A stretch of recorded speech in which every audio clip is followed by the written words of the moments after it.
Okay, good morning, students. We'll continue our discussion. So,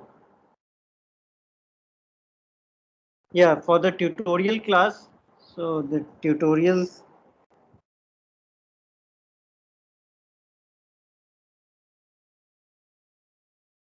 class will be held on Mondays from 1 to 2 p.m. So, your first tutorial class will be this coming Monday, and I'll send the tutorial sheet by tonight.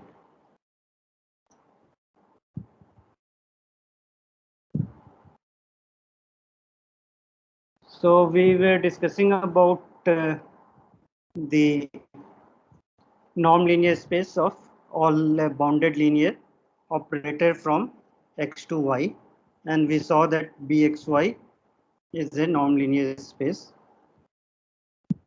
with the norm that we have defined for operator. Now another result is that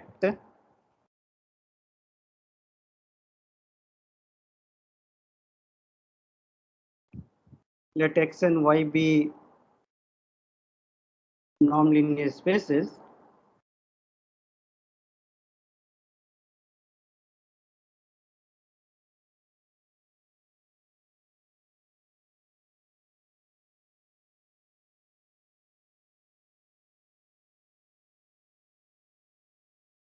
So if y is complete, then the norm linear space bxy is also complete.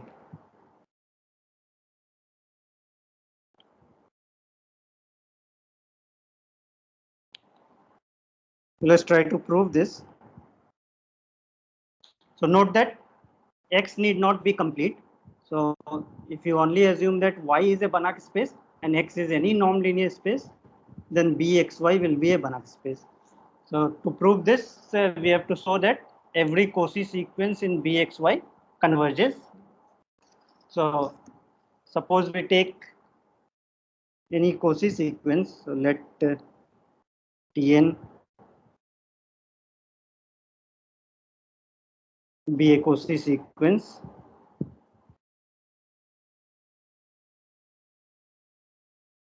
in bxy.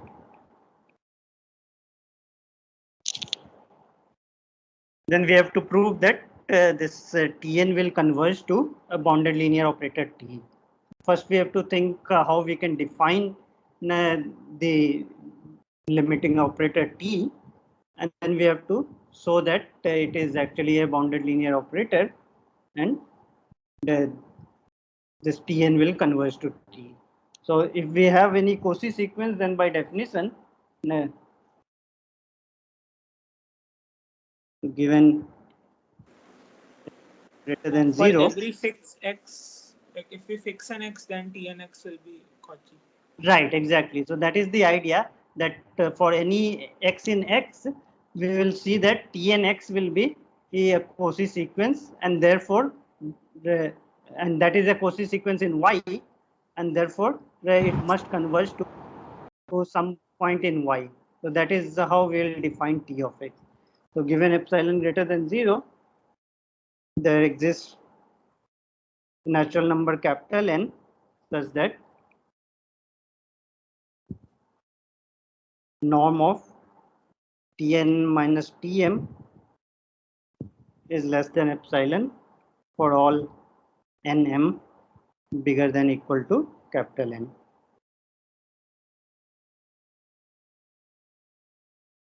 So therefore, for any x in x,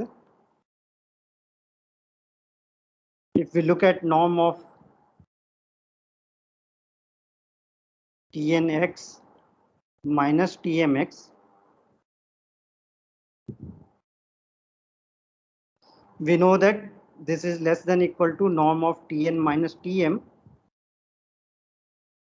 times norm x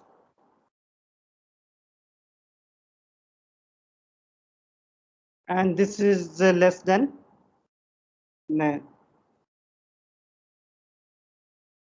epsilon times norm x.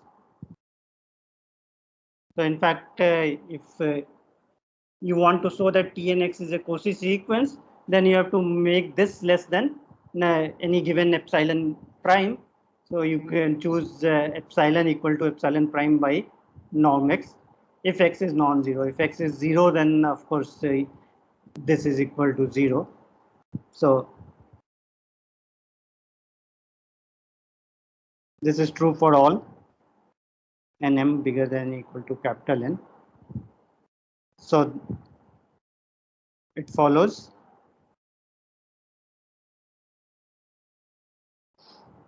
that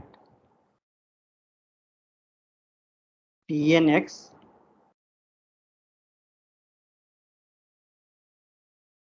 is a Cauchy sequence in Y for every x in X. Since Y is complete,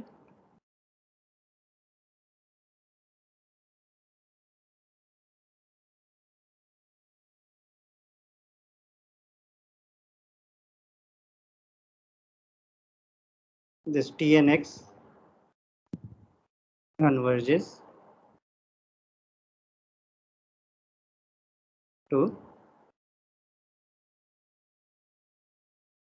some point in Y.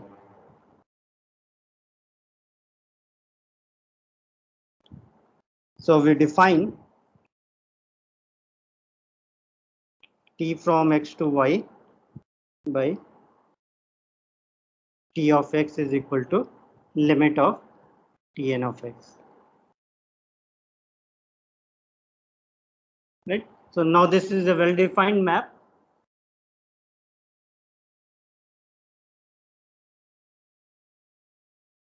What we have to see is that this is this map T is linear and it is also bounded. So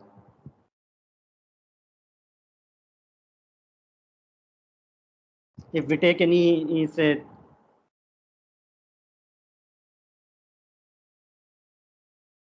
then T of any say alpha x1 plus beta x2,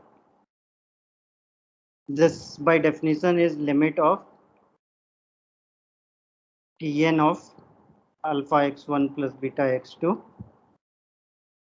And because Tn is linear, this is equal to limit of alpha Tn x1 plus beta Tn x2. And because Tn x1 converges to T of x1 and Tn x2 converges to T of x2, therefore this will converge to alpha T of x1 plus beta T of x2. So this implies that this T is linear.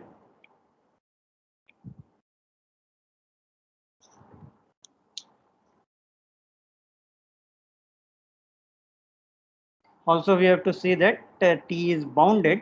So for that, we have to see that norm of Tx is less than equal to some constant times norm of x. What we know is that these Tn forms a Cauchy sequence. So since Tn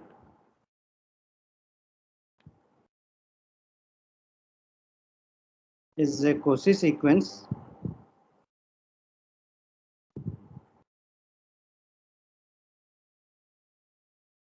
we know that any Cauchy sequence in a metric space is bounded. So it must be bounded.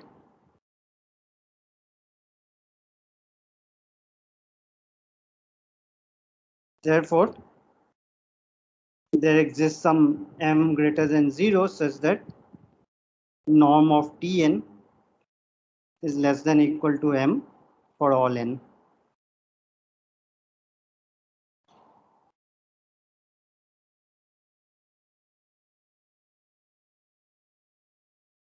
So therefore, norm of Tn of x, this is less than equal to m times norm x for every x in x and for all n.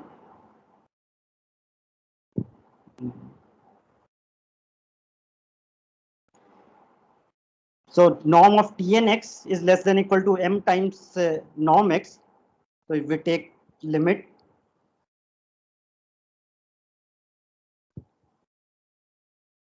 as n approaches infinity, we know that Tnx converges to T of x. So we will get norm of Tx is less than equal to m times norm x. This is true for every x in x. Right? So this is because we know that norm is a continuous function. So we can take limit inside the norm, and then limit of Tnx is T of x, and therefore we get this. Is it clear? So this implies T is a bounded linear operator. Now only thing we have to see is that Tn converges to T, which means that norm of Tn minus T goes to 0 as n goes to infinity. So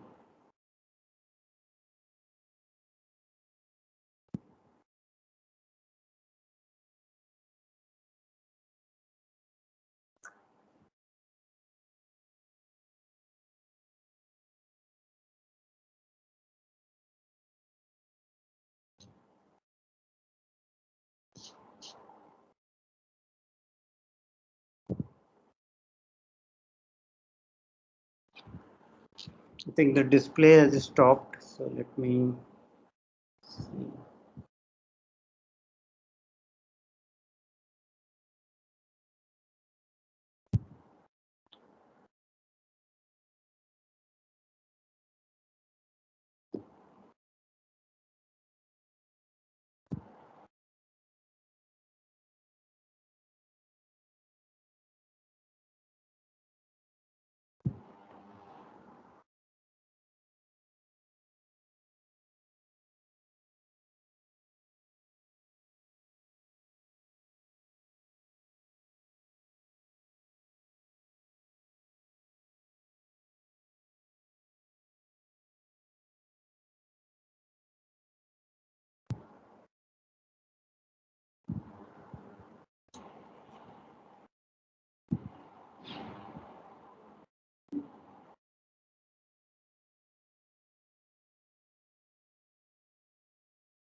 Okay, so we have got that T is in Bxy. Now we'll show that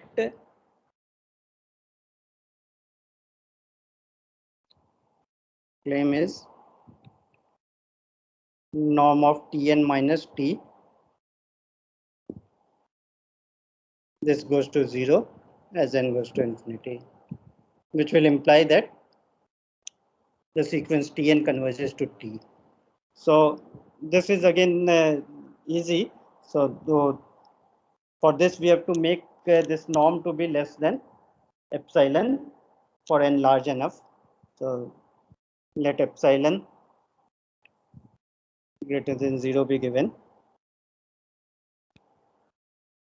Then we have seen that there exists capital N such that norm of Tn minus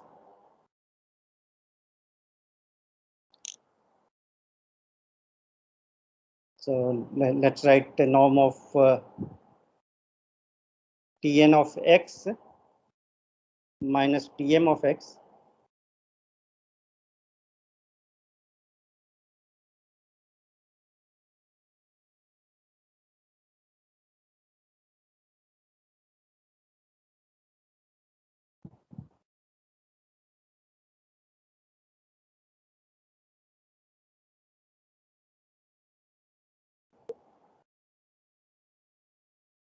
and norm of Tn minus Tm can be made less than epsilon.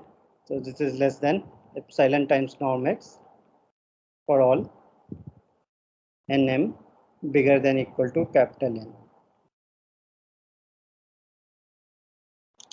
So now if we choose any n bigger than equal to capital N and then take the limit as m goes to infinity.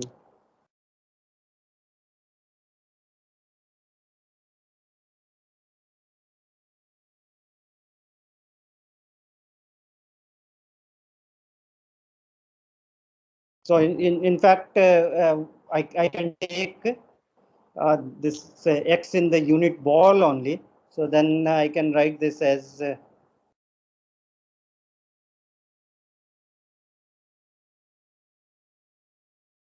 this is true for all x belonging to the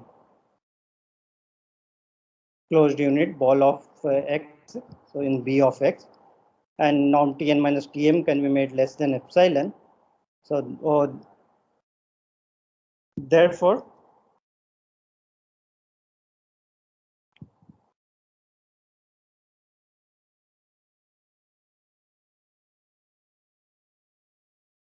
fixing n bigger than equal to capital N and taking limit as m approaches infinity, we get norm of Tn of x minus the limit of Tmx is T of x,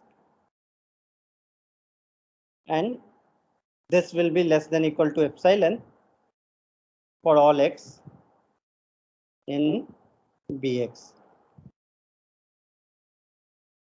right? But the supremum of all these x, so this will imply norm of Tn minus T is less than equal to epsilon for all n bigger than equal to capital N. And this implies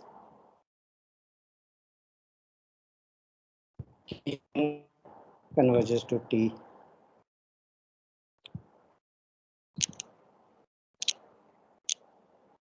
Right, so we have got that if Y is a Banach space, then T of xy will be a Banach space for any non-linear space X. So as a corollary to this,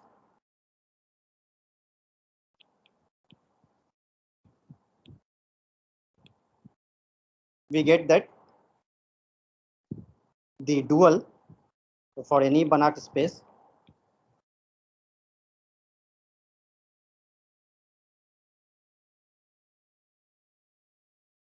X is dual X star is a Banach space.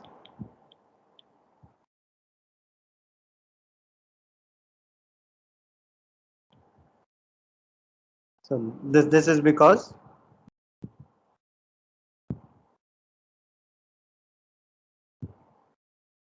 Y is equal to R or C is complete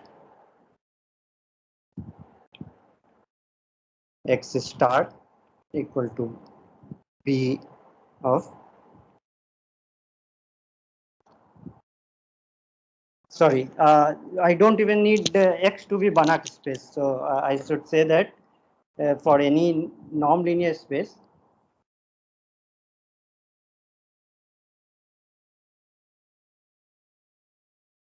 any non-linear space,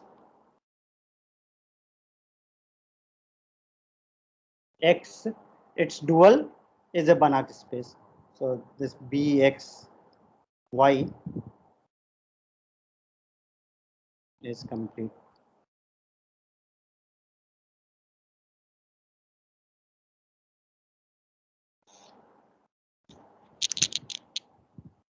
So this is one important result, that dual of any non-linear space is always complete.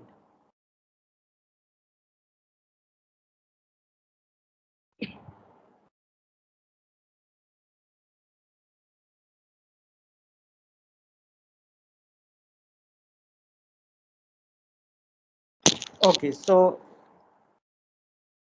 what we have seen is that Bxy is a non-linear space if X and Y are so. So in particular, if I take X and Y are equal, so we have seen that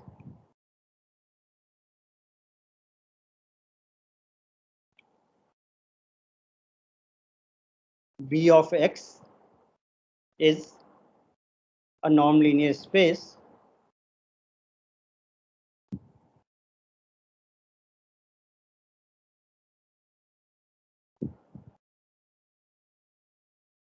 if X is a non-linear space.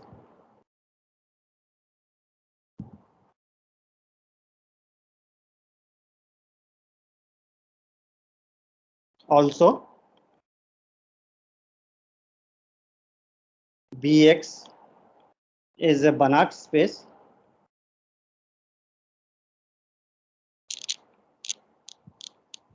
if X is a Banach space.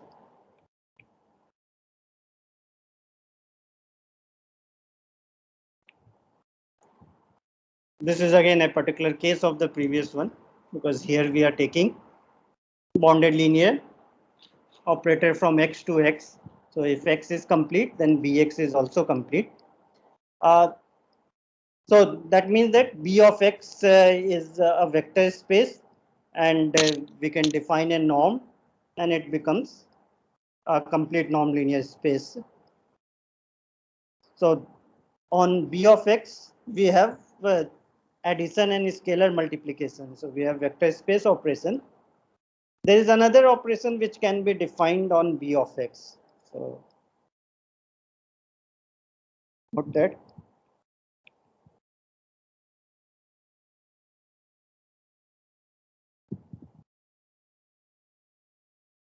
We can define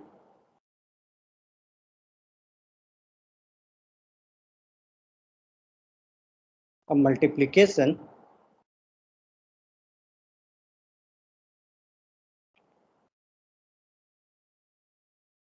operation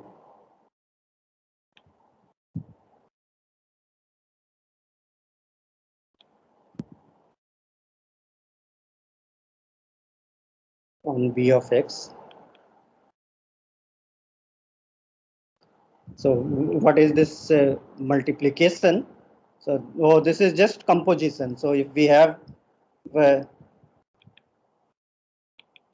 T1, T2 belongs to B of X, then T1, T2 is nothing but T1 composed with T2.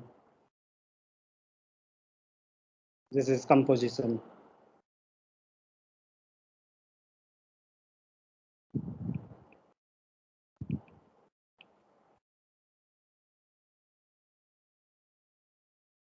So this T1, T2, this is also in B of X. So if we look at, so first of all,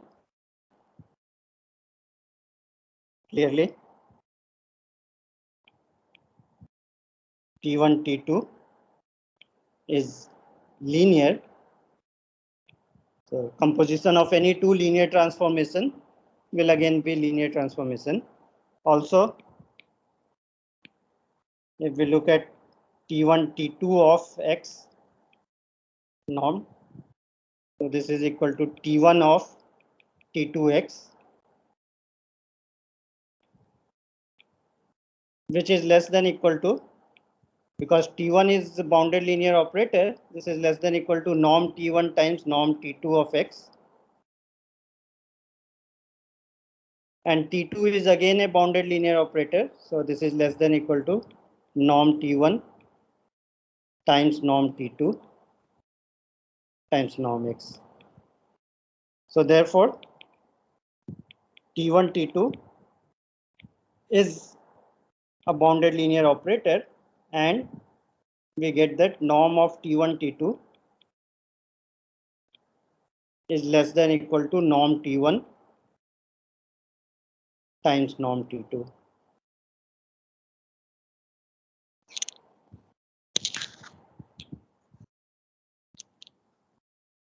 Right. Also, you see that with this multiplication and the vector space operation, this B of X becomes what is known as an algebra. So we have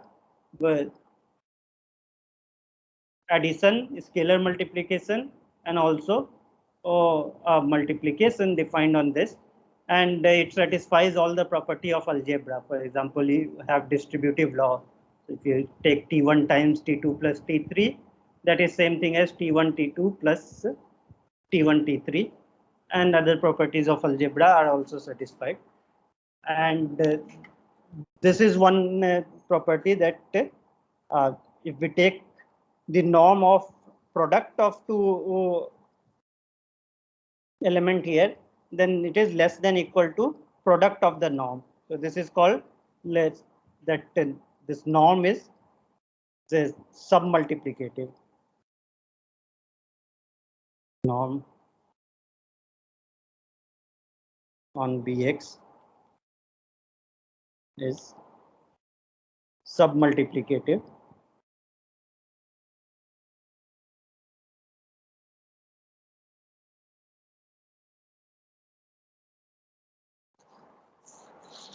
You can see by some example that it can be strictly less than norm T1, T2. So it need not be equal to the product of the norm.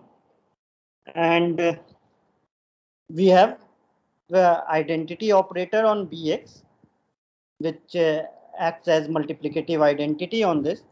And what is the norm of the identity operator? So if I is the identity operator,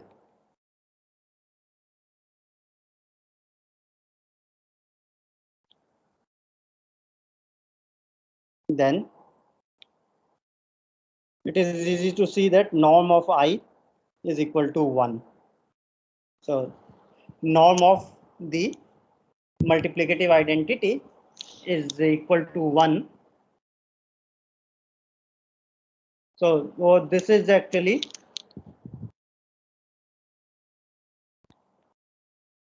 B of X is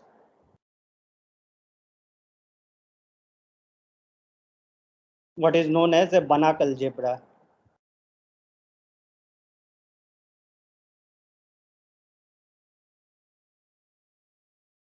So I'm not defining in general what a Banach algebra is, but Banach algebra will be So X is a Banach space, and there is also a multiplication defined so that it forms an algebra, and the product, the norm of the product. So if X and Y are two elements, then norm of XY is less than equal to norm X times norm Y. And I mean, in general, Banach algebra may not have this identity element, but if it has, it is called a unital Banach algebra. So, then the norm of the identity element is assumed to be 1, and we have this. So,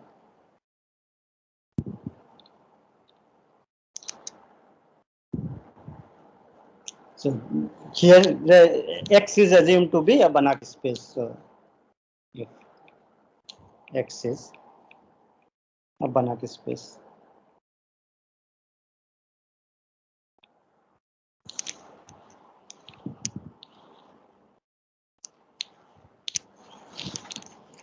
Okay, so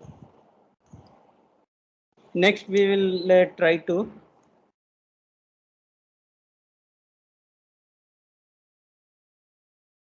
so that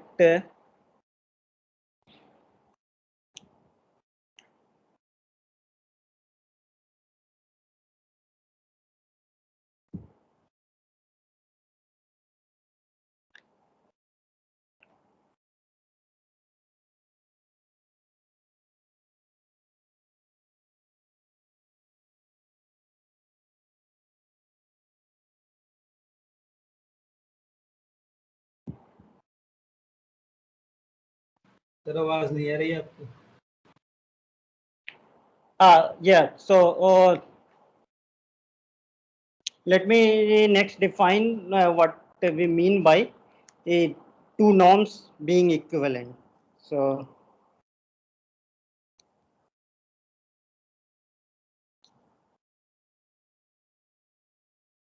definition: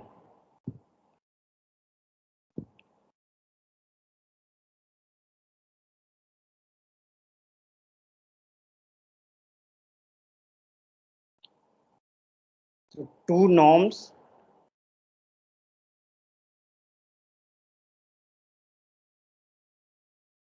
on a vector space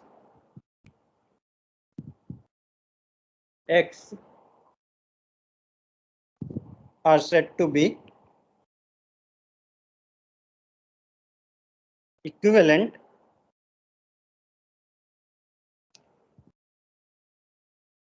if the topologies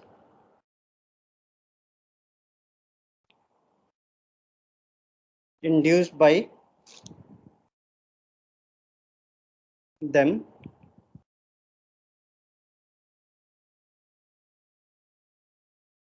are the same. So we are defining what we mean by two norms being equivalent if the topology. So we know that if we have a norm, then this becomes a metric space and a topological space. So if the topology coincides, metric can be different, but the topology is same, which means that every open set with respect to one norm is also open with respect to the other norm. So, then we say that the norms are equivalent. And there is an equivalent criteria. So, theorem.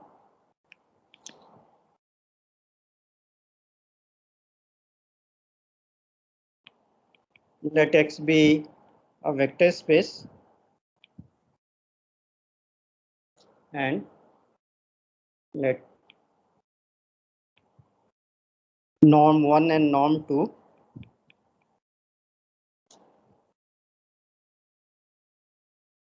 be norms. Screen नहीं दिख रही, Sorry? Screen नहीं दिख रही sir. No, it is visible on my.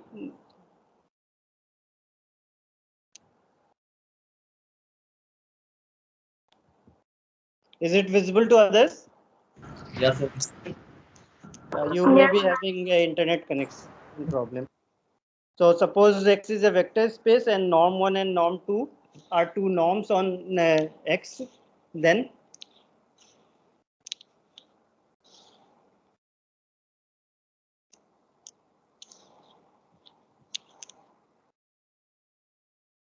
these are equivalent. The two norms are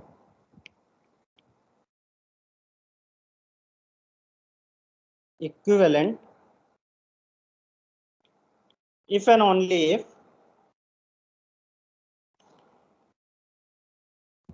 there exist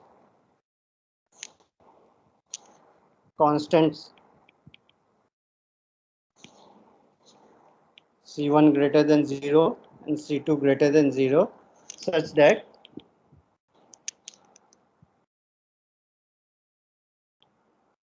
for all X in X, norm of X in the two norm, this is less than equal to C2 times the one norm of X and bigger than equal to C1 times the one norm of X. Right? So this can also be taken as the definition of two norms being equivalent. If there exists constant C1 and C2, both positive, such that norm of norm 2 of X is less than equal to C2 times norm 1 of X and greater than equal to C1 times norm 1 of X, then these will be equivalent. So let's prove this.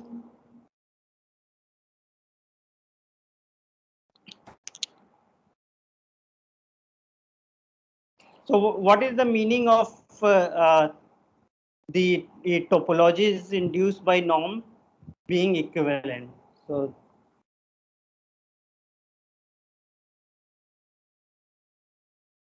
note that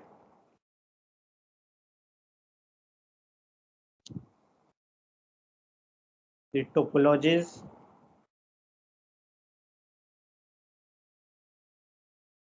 induced by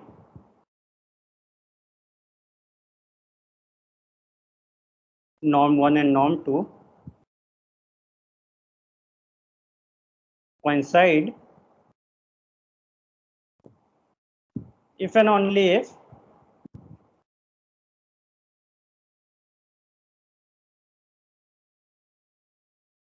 and only if the identity map, so identity from X with norm 1 to X with norm 2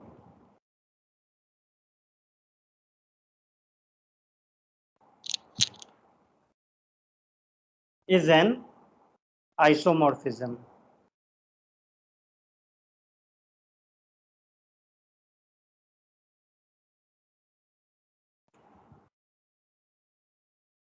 So I did not define isomorphism. So let me say what is an isomorphism.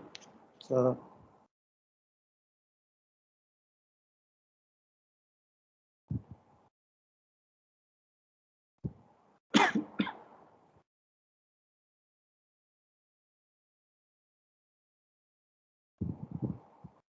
T from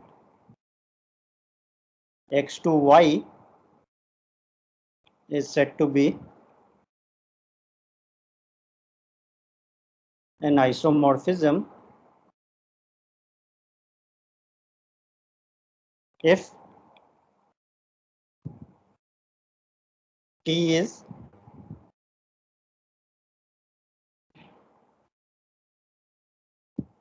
so first of all T is linear, bijective and T inverse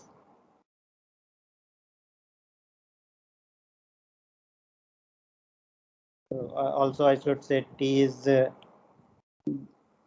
bounded. So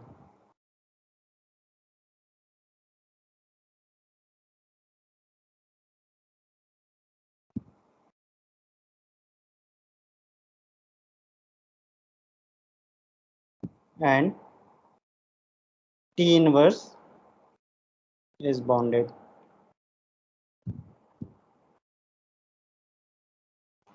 So in linear algebra, when there are two vector spaces, then we say that T is an isomorphism. If T is a linear transformation, it is 1 1 onto. So then we say that it is isomorphism, right? So in that case, you can define T inverse from Y to X, and T inverse is automatically linear if T is assumed to be linear. So here, because we are on non-linear space, so we consider all bounded linear operator from X to Y.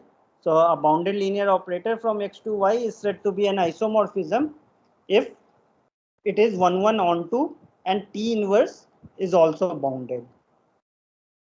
So you you will see that just assuming that T is bounded, linear operator does not imply that T inverse is bounded. So this is an extra condition which is needed for T to be an isomorphism. So first of all, why is this true? So if we have two topologies, in fact, if we have two topological spaces X and Y, then we say that these topological spaces are isomorphic, or in that case it is called homeomorphic, if we have that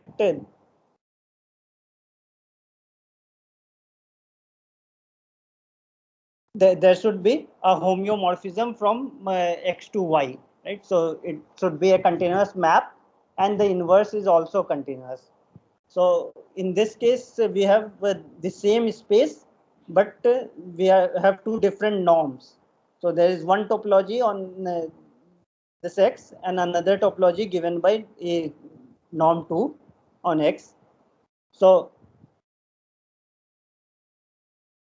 if these two topologies are the same, then if we take the identity map from X to X with these two different topologies, then it must be continuous, because if I take any open set in this codomain space, so with respect to norm 2, if I take any open set, then its inverse image under the identity map is that same subset, and if we want the topologies to be same, then it should be open in this one also. So that will show that this identity map is a continuous map. And conversely, if I have any open set with respect to norm 1, then its image is again that same set.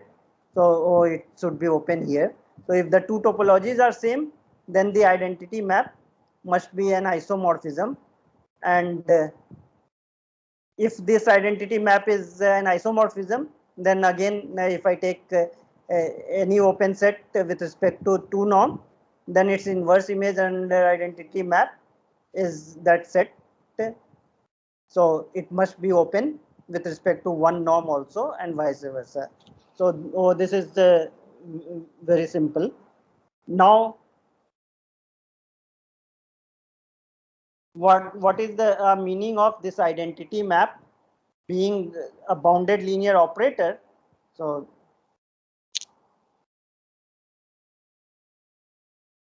identity from X norm 1 to X norm 2, this is bounded if and only if so if we look at X with norm 2, that is same thing as identity of X norm 2, and because identity is a bounded linear operator, this is less than equal to some constant, say C2 times norm X 1 for some constant C2 positive. So we get that norm x2 is less than equal to C2 times norm x1, and the inverse is also bounded. So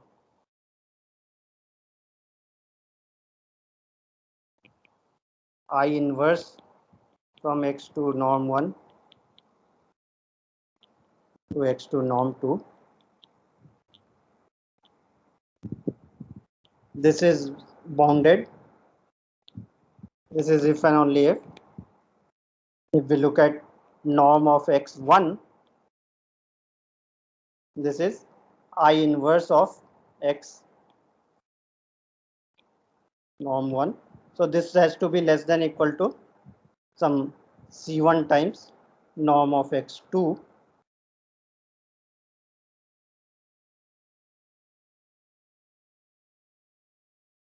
for some C1 positive, and this will imply norm of x2 is bigger than equal to 1 by C1 times norm x1, right? So norm x2 is bigger than equal to some constant, positive constant times norm x1, and norm x2 is less than equal to some constant times norm x1.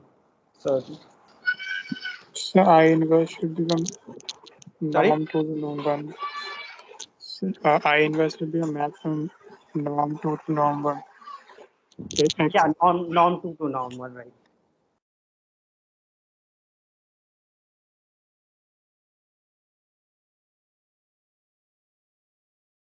This is from norm 2 to norm 1, and this is bounded, so therefore we get that x is I inverse of x norm 1, right? Okay, so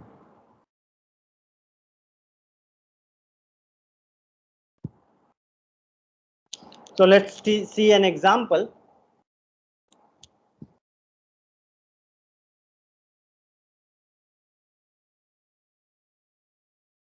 So we have seen different norms on Rn, right? So if we look at Rn or Cn with say these two norms, so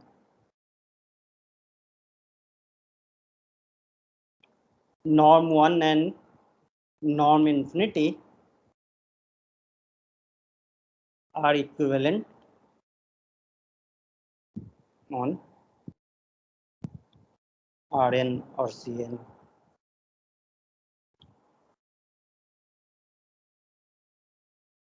So how do we prove this? So we can just show that there exist constants like that. So if we look at norm of x1, so if x is equal to x1, x2, xn belonging to Rn or Cn, then norm of x1, this is equal to summation of mod xi I equal to 1 to n, and this is of course bigger than equal to maximum of mod xi I from 1 to n, and this is what we have defined as the infinity norm of x. So we get that norm of x1 is bigger than equal to infinity norm of x. Also, we have to show that this is less than equal to some constant times the infinity norm. So norm x1 is equal to summation of mod xi I equal to 1 to n. This is less than equal to n times the infinity norm of x, right? Because each term is less than equal to the maximum of mod xi So it is less than equal to n times. So therefore, we get that norm x1 is less than equal to n times norm x infinity and bigger than equal to norm x infinity. So these two are equivalent. Similarly, you can see that norm 2 is also equivalent. Another thing is that if we have say 3 different norms, and suppose norm 1 is equivalent to norm 2 and norm 2 is equivalent to norm 1, then norm 1 and norm 3 will also be equivalent. Right? That is again easy. So this equivalence of norm, this is in fact an equivalence relation. So, oh, so, or you can try to show that norm 2 and norm infinity are also equivalent, right? So maybe exercise so that norm 2 and norm infinity are equivalent norms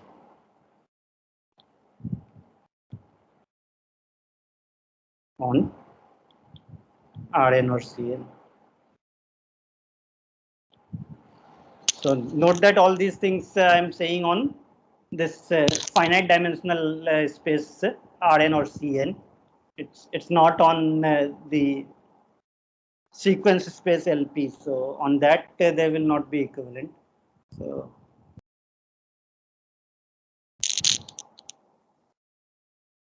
in fact, what we will see maybe in the next class, that on any finite dimensional vector space, any two norms are always equivalent.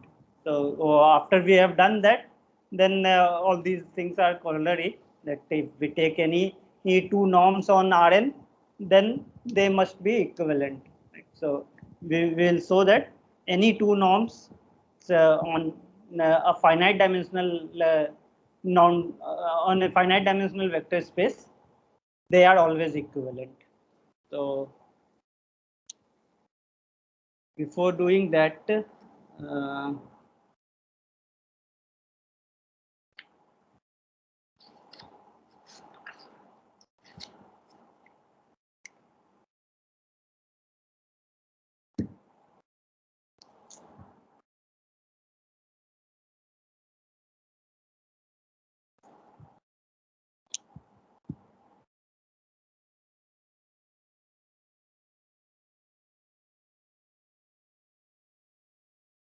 okay, so what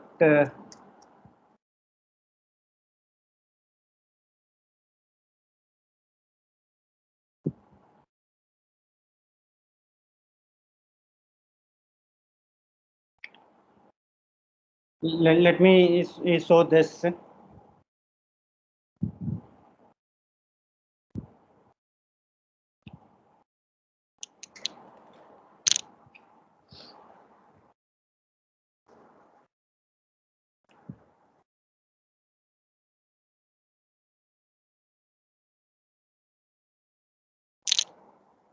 So let T from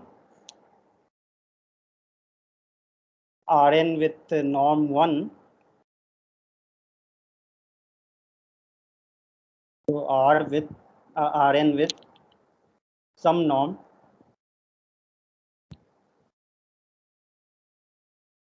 be any linear transformation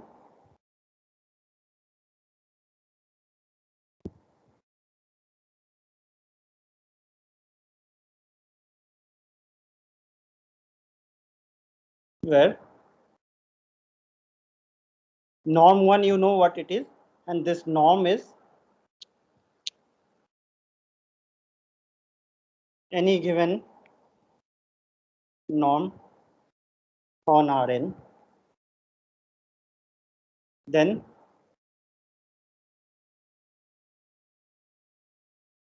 T is bounded,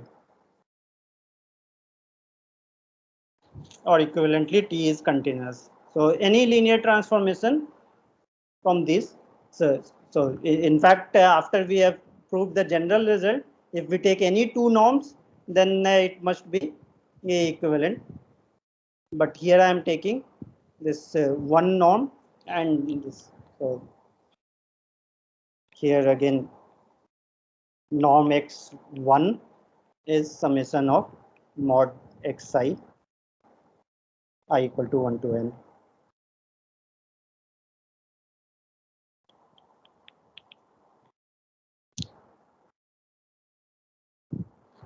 So to prove this,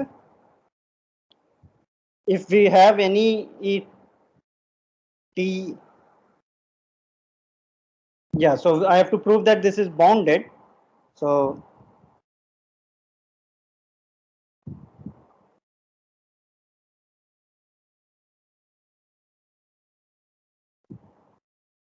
if I take any x belonging to Rn,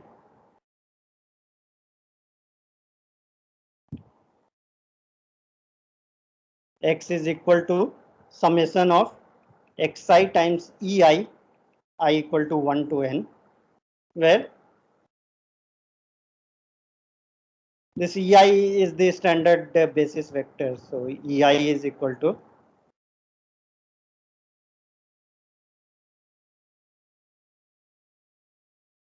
one at the ith place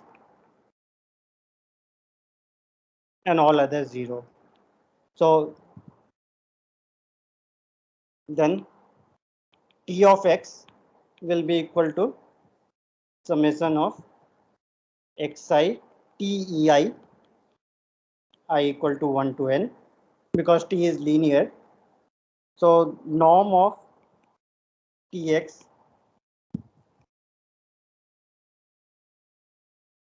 this is equal to norm of summation xi t of ei. This is less than equal to summation I equal to 1 to n mod xi times norm of tei.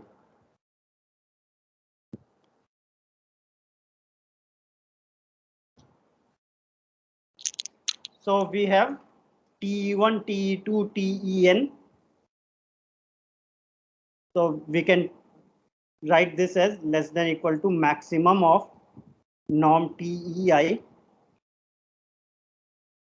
I equal to 1 to n times summation of mod xi, that is norm of x1. So norm of tx is less than equal to this constant times norm x1. So therefore, norm of tx is less than equal to m times norm x1 for all x belonging to Rn, where m is equal to maximum of norm tei.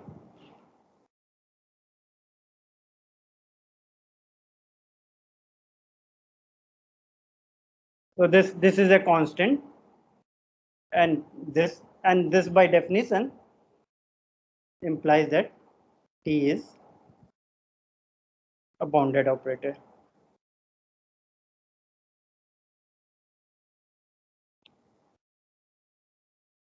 Right. So here this norm, it can be any norm.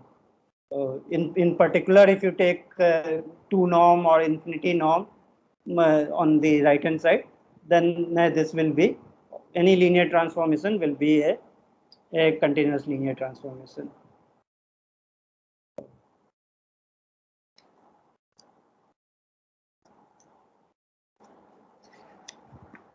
So let me stop here. In the next class, I'll show that on any finite dimensional vector space, so any two norms are equivalent. And Sir, here M is not fixed, right? sorry? M is not fixed, depend on the basis, no? No, M is fixed, right? We can change EIs and EIs are fixed. we E1, can change E2, En. and we take another basis for Rn. Sorry? Instead of this basis EIs, we can consider another basis for Rn, and then we can write X as that linear combination. Then Yeah, you can do that. Yeah, so I mean, this EI does not have to be standard basis, right? If you choose any basis, then you can do the same thing and you get constant. But what is the Yes. problem? That's what as I'm saying that M is not fixed, right? No, M is never fixed, right? If I say that norm Tx is less than equal to M times norm X, is M fixed? Is M always constant? I mean, one fixed number. Instead of M, I can take anything bigger also, then also it will be true, right? So Yes. I'm not saying that this M is equal to norm of T, that it will be fixed, right? I have to just find one constant such that norm Tx is less than equal to that constant times norm X, right? So fixed in the sense that it does not depend on X, right? Here I need to get that this should be independent of X. So you see it does not depend on X, right? But yeah, what you are saying is that if you choose some other basis, then instead of this TEI, it will be T of VI, where V1, V2, Vn is a basis for Rn. So that is okay. But to do the proof, you have to like fix a basis and then do it. Yes. Sir? Any other question? Like so, Sir, this will be like the maximum over all columns, the norm of every column of like the matrix representation of T. Exactly. So this the thing is that if you think of this linear transformation as matrix, because you know that if we have on finite dimensional vector spaces, any linear transformation can be described in terms of matrix. There is matrix of linear transformation. So if we take the standard basis, then you get matrix, and this TE1, TE2, TEN are nothing but the columns of the matrix A, right? So what we are doing here is that taking the maximum of norm of TEI, so that is the maximum of the norm of the columns of this matrix, right? Like even if we take a different basis, say V1 up to Vn, and Right. if I then take the representation of T in the new basis V1 up to Vn, Right. then I can still bound it by columns because the proof will go through even with the different basis. So Right, uh, true. So oh, so basically, in like we can upper bound the norm by taking a representation, any matrix representation, and taking the maximum norm of columns. exactly. If your T is this, I mean, if you are taking that on the domain space, you are taking the one norm, right? So this summation of mod xi, this norm, if we are taking, then your norm T is always less than equal to the column norm of this, right? sir, Yes. sir, can we change the image set from Rn to any other set, like any other non-linear space? You can change this to any finite dimensional vector space. Not any, but if you assume that here instead of Rn, suppose I take any x with norm, where x is a finite dimensional vector space, right? So then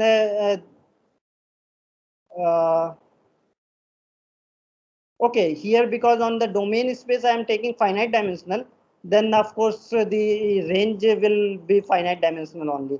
So yeah, so if I take any non-linear space, the range space will be finite dimensional, and in that case we can do the same thing. So you will do the same thing, that you write x equal to summation xi ei, and tx is summation xi t ei, and this same proof will go on. Right. So here the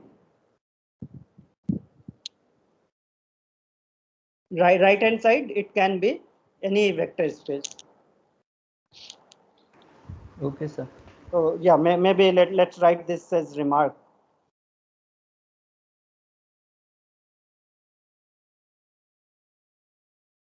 Note that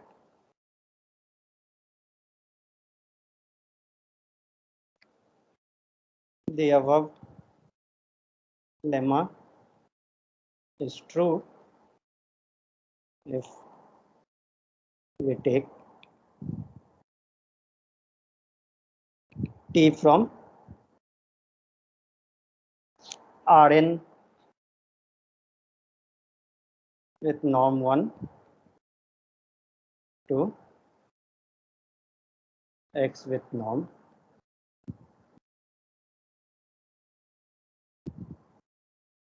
for any non-linear space X. Right. In fact, you can see that on the domain space also, if I take any finite dimensional vector space, then there is a way to define norm 1, right? So if you take any finite dimensional vector space and fix a basis, then every element can be written as summation of alpha I times vi, where v1, v2, vn is basis for that finite dimensional vector space. And then you can define a norm on that to be equal to summation of mod of alpha I. So of course, this norm depends on the basis, just like when I define on Rn, this norm 1, it is with respect to this standard basis E1, E2, En. So same thing you can do for any finite dimension vector space, and you can define a norm 1. And then if I have any V here with norm 1, and here I have any vector space with any norm. Here again, this Rn is not important. I can take Rm also, and that will also go through. So.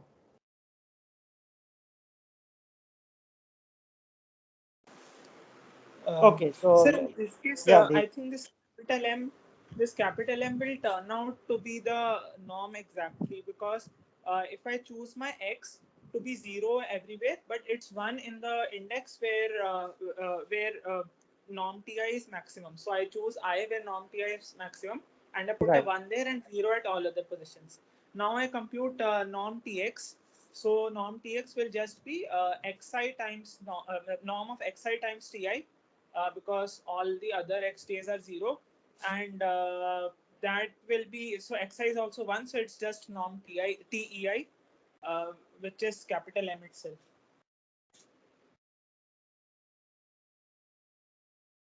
Yeah, I mean you can do that. So or you feel like want to prove that what is norm t, that can also be done. But here, I mean, we were only interested in showing that this is bounded.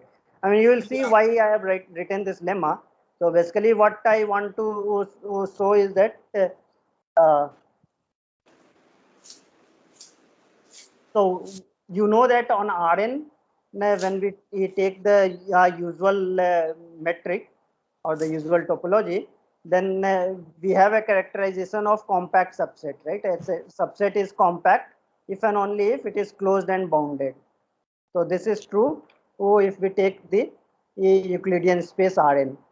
So now by using this result, you will be able to see that if we take any norm on Rn, then also if I take any closed and bounded subset with respect to that norm, then it will be compact.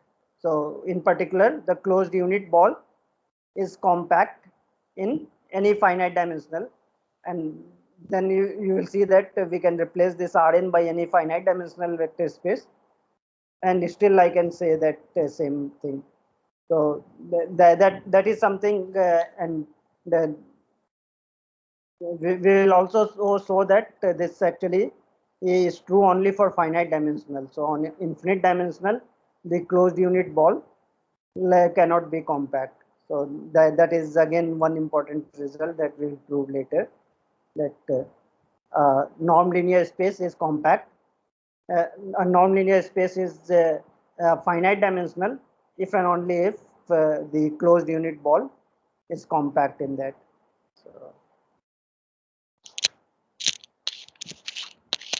So our next class tomorrow is a holiday, but Saturday is working as Friday's timetable.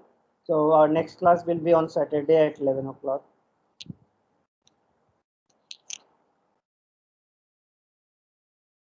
For infinite dimensional, Yeah, go ahead. for infinite dimensional cases, means this is not true then. What is not true? This theorem. No. So on infinite dimensional, okay, next class I'll give an example also where you can have two different norms which are not equivalent. So and it is not very difficult. You can try to like construct also, but Okay, I'll do that next time.